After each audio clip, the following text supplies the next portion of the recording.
Mutual presents The Mysterious Traveler.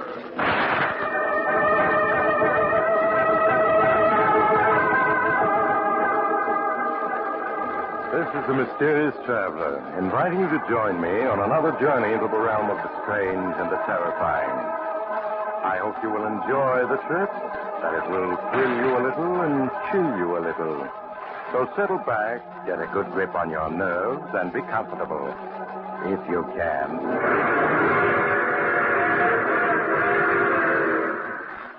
Where are we going? Why, today we're going to venture into a fantastic and little-known field, the human mind. It's a story I call Mind Over Murder.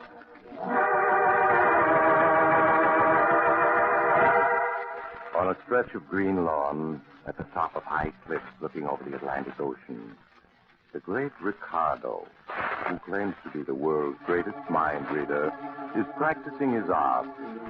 He's preparing for the Vaudeville tour he's soon to begin.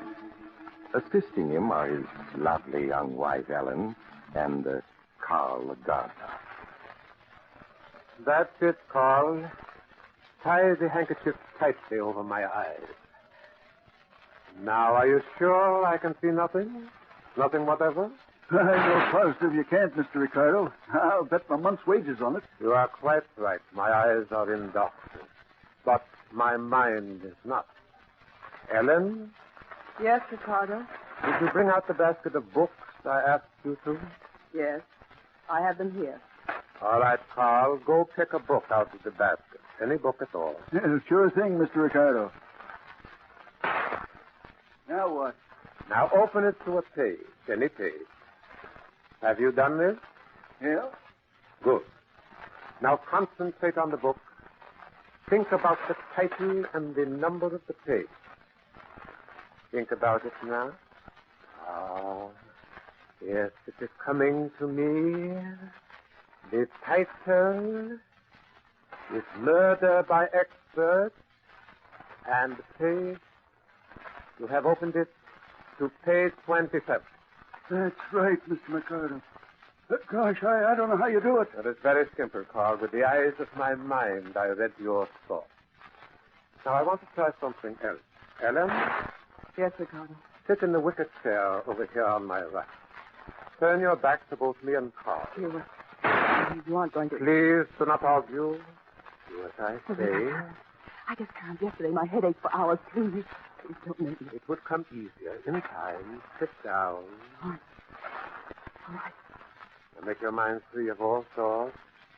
Yes. I want you to look with your mind into Carl and to read there what his eyes see on the page before him. Must I, Rick? I have said that you must. All right. I'll try. Now, Carl. Yes, Mr. Riccardo? Take another book, open it to the first page of a story, and concentrate on it. Right. I get you. Now, Ellen, read the page at which Carl is looking. I command you, by the powers of the mind, read. My head hurts so. It's so as if it were going to split. Read. I see something. Words, title, vision, judgment, fire, H, Jesus. Oh. Continue. Read. No, I can't make it out. It's all blurred. I can't see anything clearly. Oh, my head. Carl, was she correct? Yes. Well, that's all I want to know. You can leave now. Okay, Mr. Riccardo. The roses need watering. I better tend to them right away. Yes, right away. That's the interesting. She's afraid of me. How do you feel, Ellen? My head hurts. There, my dear. It will quickly pass. And in no time you'll find the whole thing as easy as powder in your nose. Riccardo, I can't.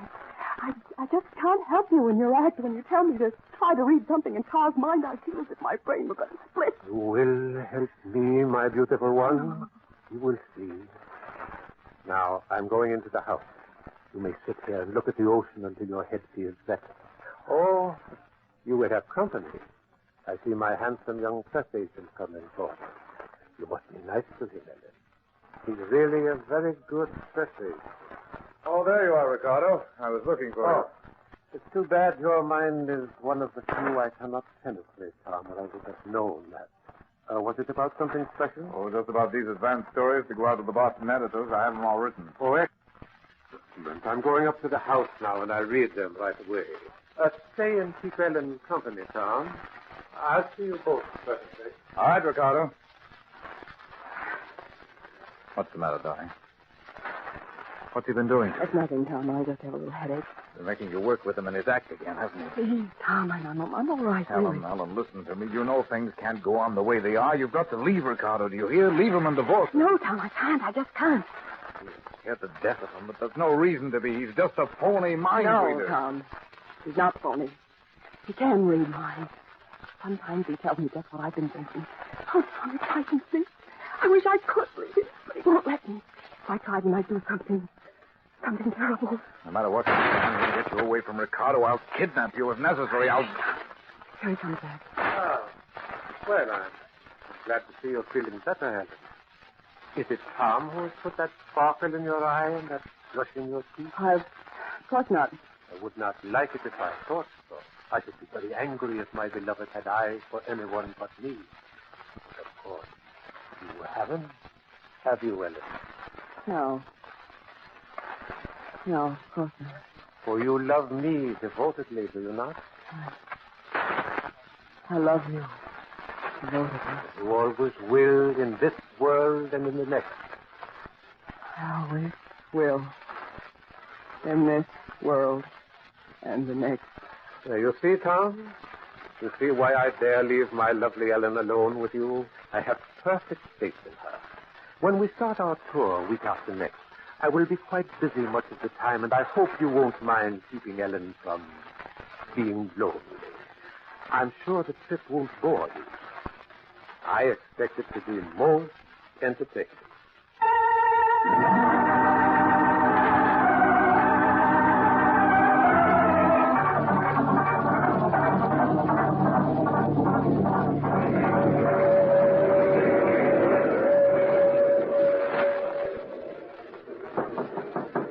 Helen? Tom, come in. Helen, the train's just coming into Bridgeville. Riccardo's still in the diner. Are you ready? Yes, I just thought of putting on my hat and coat. I didn't pack anything because you said not to, but... Oh, Tom, I'm frightened. Helen, you've got to get hold of yourself. Riccardo's not superhuman. No, sometimes I think he is, Tom. I'm positive that he knows everything we think. He's just playing with us. He seems so amused ever since the tour started. He seems to have been deliberately throwing us together just to see what happens. Stop worrying. In a minute, you'll be through with him forever. The bus for Chicago leaving Bridgeville 5 minutes after we get off. In Chicago, you can stay with my mother until you can get a divorce. Then you're going to marry me. Tom, I'm afraid. Listen. That's the whistle for Bridgeville. We're going for the station. Quick, get your coat. All right, Tom, tell me what it is. Here, I'll give you a hand here.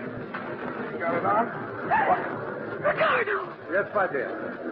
I was worrying about your headache, so I left my lunch to come and see how you were. Well, I'm feeling a little better. I was going to take a walk on the platform and get some fresh air. Yes, I see you have your coat out. Oh, but alas, we only stopped for a minute. Hardly long enough for a walk. No, I suppose not. So this is Bridgeville. The pretty town. On the main bus route to Chicago, I understand. Is it? Someday I shall show you Chicago, Ellen. You'd like that, wouldn't you? Yes. I would like that. Riccardo, stop torturing. Torturing? Ellen? Why, Tom, what a curious idea. I would give my life for Ellen. And she for me, wouldn't you, darling? Yes. I'd give my life for you. To most people, that is an empty phrase, but Ellen means it. I will prove it to you, Tom. I'm not interested. Oh, but you are. Ellen, my love. Yes. Riccardo? Ellen, I'm taking a revolver from my pocket. Here, now you take it from me. Yes. Riccardo. What are you up to? Point the revolver at your heart, my dear, and pull the trigger. Yes. Riccardo. Helen, stop! Stop! No, Tom. Let go of my wrist. You shall not interfere. Oh. Ellen, pull the trigger. Yes. I'll pull it. Helen! You... Nothing happened. No, of course not. The gun was empty. But Ellen didn't know that, did you, my darling? No. I didn't know that. So she would have died just because I asked her to. Such devotion is very rare. It is the kind that lasts through all eternity, as ours will. For we shall always be together, Ellen and I, while we live and after we die. Nothing will ever separate us. Nothing, whatever.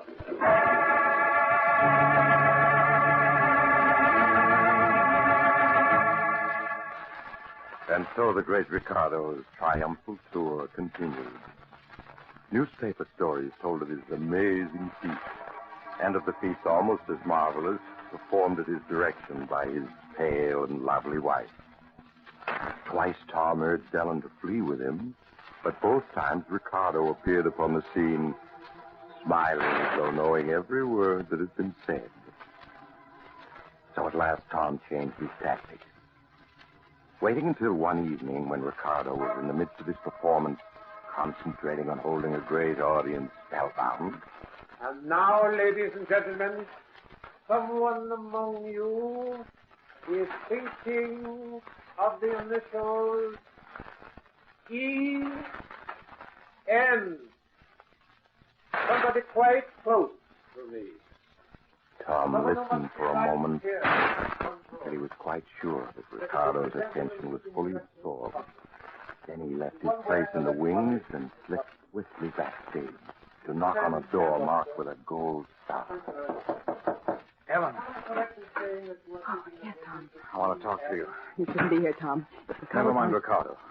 Put on your coat. My coat. But the performance won't be over for half an hour. Ellen, I've got a plan to fool Riccardo. Will you trust me? But if he catches us, he might kill you. This is one time he's not going to be clever enough. Just put on your coat and come along without asking any questions.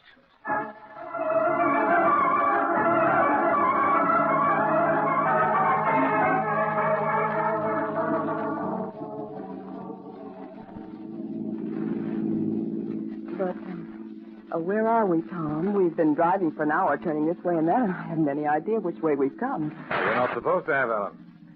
Don't you see, if you don't know where you are, Riccardo can never know either, even if he can make contact with your mind from this distance. I never thought of that. But I did. So this time I made my plans without telling you. The Hillview Inn. Oh, what a quaint little place, Tom.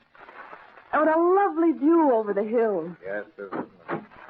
It's a funny little place. I found the ad in the paper. I've engaged a room for you and one for me. We'll stay here tonight. Tomorrow, Riccardo will be in Buffalo, and we'll be heading in the opposite direction. Tom, there's someone standing in the shadow beside the porch. That's probably the manager waiting for us. Is that you, Mr. Adams? No, Tom. This is I, the cop. What? Yes, my beloved. I've been waiting for you. What took you so long, Tom? How did you get here? How did you know we were coming here? Why, Tom, it was I who told you to bring Ellen here. That's a lie. No one knew we were coming here but myself. Did you think this was your idea? On the contrary, I put the thought into your head, every bit of it. That's impossible. I even suggested to you to look in the paper where you could find the advertisement for this delightful little inn. I don't believe it. Yes, Tom, at last, after painful effort, I have succeeded in forcing my thoughts into your mind. And now I have another little matter to settle with you. Your undesired attentions to my wife. Ellen isn't your wife anymore, Riccardo. She's left you for good. Ellen, is that true? No, Riccardo. I love you. Ellen, he's making you say that. Ellen, my dear, tell Tom just how you feel toward him. I've been playing with you, Tom, to amuse myself. You've been very stupid not to realize it. I'm not impressed by your tricks, Riccardo. Ellen is leaving here with me now. Helen is not leaving, but you are. You see that railing behind you? Beyond it is a 50-foot drop to a rocky ledge. What of it? In a moment, you are going to fall accidentally over that railing and be killed. You see, there are only the two of us, and I am far stronger than you. Oh! Now, I will show you a trick of Oriental wrestling. Tom, look out! He's walking me back to the railing. Maybe I know some tricks too, Riccardo. Now, how do you like this one? Tom, look. He's lying down there on the ledge. His body's all twisted. Yeah. I'm afraid he's dead. No. No, he isn't. He's alive. He's in pain. He's making me feel pain, too. No, Riccardo. No. Stop it. Stop it.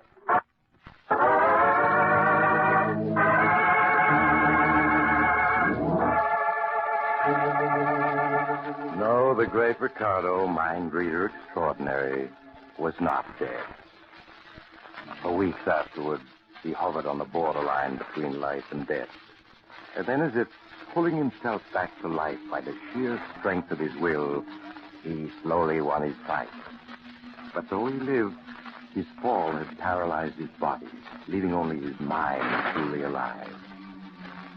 He lay in a hospital bed, still breathing, but unable to move, to speak, or even to open his eyes. So he's definitely going to live. There's no longer any doubt of it. It's almost a miracle. I didn't think any man could survive such an injury. He wouldn't let himself die. Well, most of us want to live, I've discovered. I mean, he deliberately refused to die. He kept saying to himself, I will not die. I will not die. You could hear him? But he's paralyzed. He can't speak. I could hear his voice in my mind. Oh, I see. Yes, he's going to live. But he'll never move, nor speak, nor see again. Yes, he knows that. I beg your pardon? Riccardo knows that he'll never recover. He wants to go home. I have to take him there. I will look after him. Ellen, you I can't. have to. Tom, don't you see? I'm his prisoner again. A prisoner of his mind. And this time I'll never escape.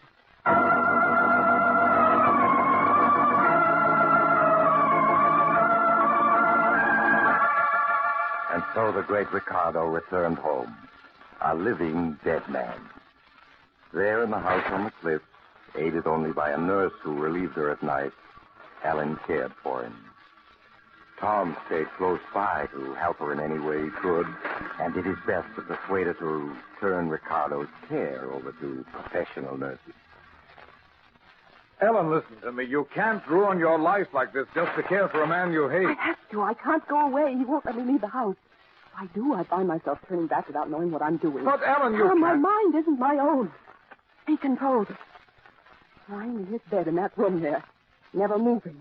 Riccardo controls my mind. Oh, Ellen, I'm sure that's just a delusion. A psychiatrist could prove it to you. Riccardo was injured, helpless. But his mind isn't. It's more powerful than ever. All his strength is concentrated in it. If it weren't for the power of his will, he'd die. But he doesn't want to die. He's planning something. Planning what? I don't know.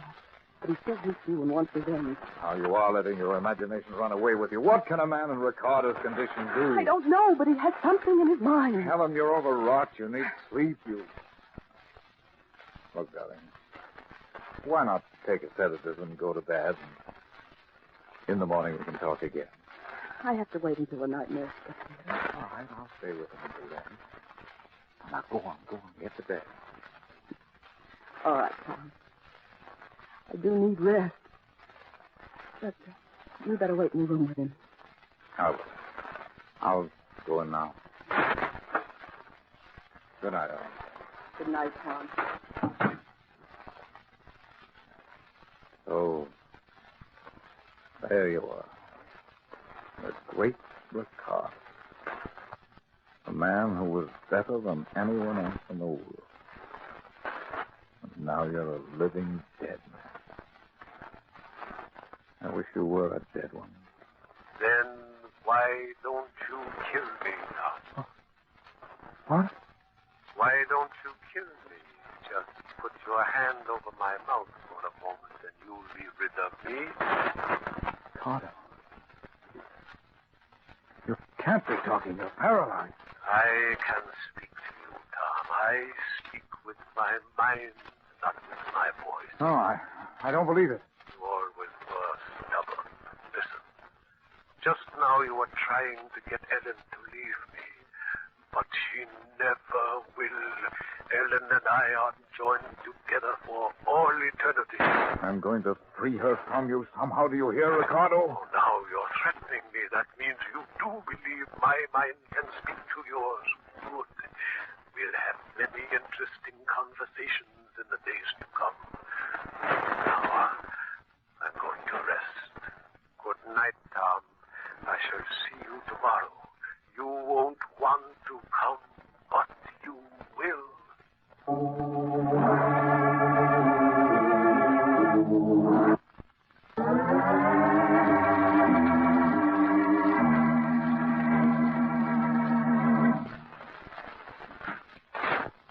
Ah, Tom. It is good of you to pay me another visit. I was hoping you would come today. In fact, I might say I was willing it, and you came. So it's true. I was trying to convince myself I'd imagined this. Stubborn, stupid Tom, always fighting against the inevitable. You tried to stay away today, didn't you? But you couldn't. No, I couldn't. And you're convinced now you're not suffering from a delusion. All right. Not a delusion. So what, Riccardo? I have some interesting information for you. But first, sit down. I think I'll stand. Sit down. I won't. You see, you are seated. Are you? Yes, I forced you to seat yourself because my mind understands control over your mind. So sit quietly and hear what I have to say. All right. What is this information of yours? I am dying. You don't think that makes me sorry, do you? Doctors do not know it, but my heart is weakening. If I relaxed my willpower for an instant, I would go out like a candle in the wind. One of the better. Perhaps so. I had great plans, but no matter. In your mind now I read the thought Ellen will be free, but you are wrong. Ellen is coming with me. What do you mean?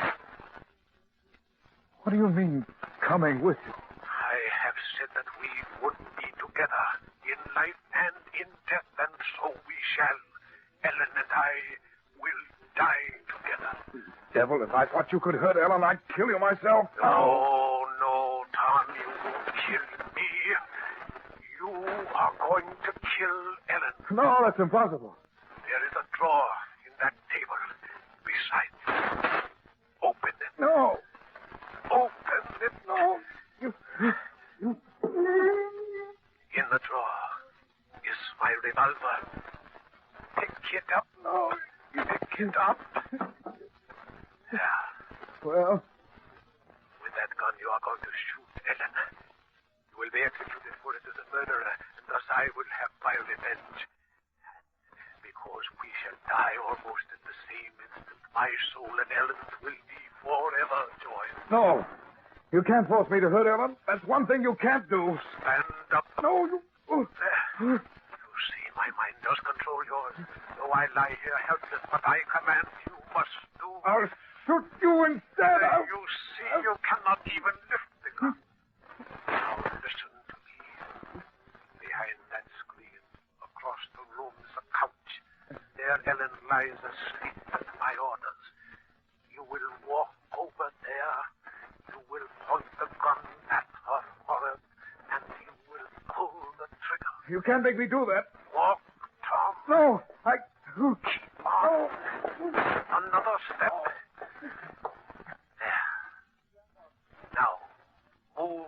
screen aside. No, no. Move the screen. Ellen! Ellen! She is dreaming of you, Tom. Aim the gun well. Fire! No! Helen! Helen, wake up! She will never wake again in this world. Pull the trigger. I won't! I won't! Pull the trigger. No! Helen. Oh, Helen. Yes, her mind has gone blank. I can no longer sense it. You have killed her. Helen, I tried not to do it. I tried not to do it. Ellen, speak to me. She is dead. And when the police come, they will arrest you, and you will die for her murder. I don't care. Now that Ellen's dead, I don't want to live. But first, I'll make sure that you die too, Riccardo. That is not necessary. I am going now of my own accord. I am relaxing. I will, letting myself slip into the dark silence of death, where Ellen is waiting for me. She's there. She's just across the threshold, waiting for me. She's eager for me. No, you've tricked me. I won't die. I won't.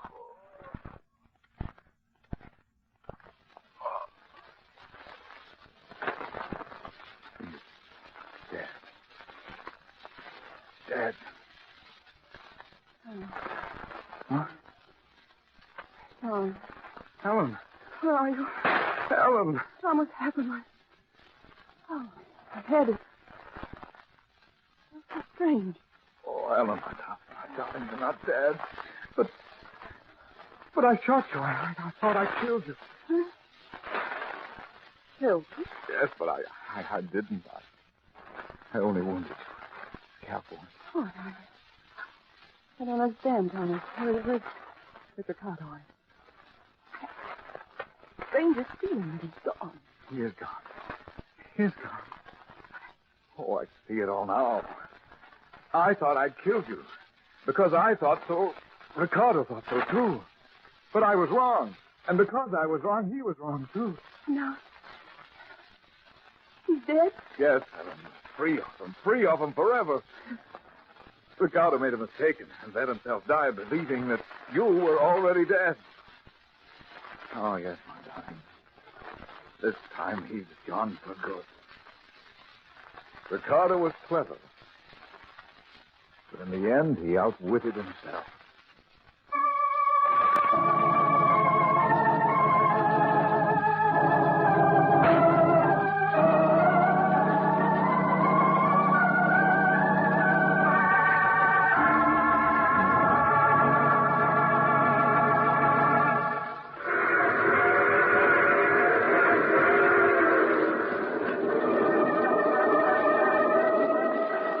This is the mysterious traveler again. Did you enjoy our little trip? What became of Tom and Ellen? Why, Ellen's wound was serious, but far from fatal. Not nearly as fatal as Riccardo's mistake. Tom and Ellen are very happy now. But I wonder if they're as safe as they think they are. When you're dealing with a mind like Riccardo's, can you ever be quite sure, even though he is dead? I knew a man once everybody thought was dead, and he... Oh, you have to get off here. I'm sorry. But I'm sure we'll meet again. You see, I take the same train every week at this time.